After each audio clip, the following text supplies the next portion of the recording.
పెట్టే ఖర్చు వచ్చే ఫలితం కూడా ఆలోచించాలి. నా దృష్టిలో నిశ్చితాభిప్రాయం 85,000 కోట్లు అంటున్నారు, 1,00,000 కోట్లు దాటొచ్చు. దాని నిర్వహణ కోసం ప్రతి ఏడాది బహుశా 20,000 కోట్లు అవుతుంది. అన్ని వేల కోట్లు అవుతున్నప్పుడు ఆ వచ్చే ప్రయోజనాలు అంతకు 10 రెట్లు ఉండాలి. ఇక్కడ నాకు అది కనిపించట్లేదు. ఓకే, మేము కాళేశ్వరం ప్రాజెక్టు కట్టాము, డబ్బులు మిగిలిస్తాం, ఏం చేస్తామంటే దేని ఖర్చు పెట్టాలా చెప్తాడా ఎవడన్నా ఎకానమిస్ట్? దేని పెట్టామని చెప్తాడండి? అంత బుర్ర తక్కువ. కొంతమంది మేము ఆర్థిక శాస్త్రవేత్తలమని అని వాళ్ళే సెల్ఫ్ డిక్లేర్డ్ మేధావులు కొంత ఉంటారండి.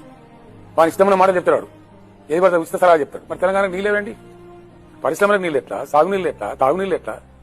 బిందెలు పట్టుకోవాలి, ట్యాంకర్లు పెట్టుకోవాలి, ఎడారిలాగా ఉండాలి, రైతులు భిక్షాలాగా ఉండాలి, వలసలు పోవాలా? ఇదా? కాబట్టి ప్రాధాన్యతల క్రమాన్ని ప్రభుత్వాలు నిర్ణయించేటప్పుడు cost effective, cost benefit ratio అనేది తెలంగాణకు వర్తించదండి. తెలంగాణ ఫ్రీగా డబ్బులు ఇచ్చేసేయచ్చు కదా. ఎందుకు ఇస్తామండి? ఇది శాశ్వత వనరు కదా. ఒకసారి క్రియేట్ చేస్తే 100 సంవత్సరాలు ఉంటుంది కదా. ప్రజలు తమకు తాము పనిచేసుకొని బ్రతుకుతారు.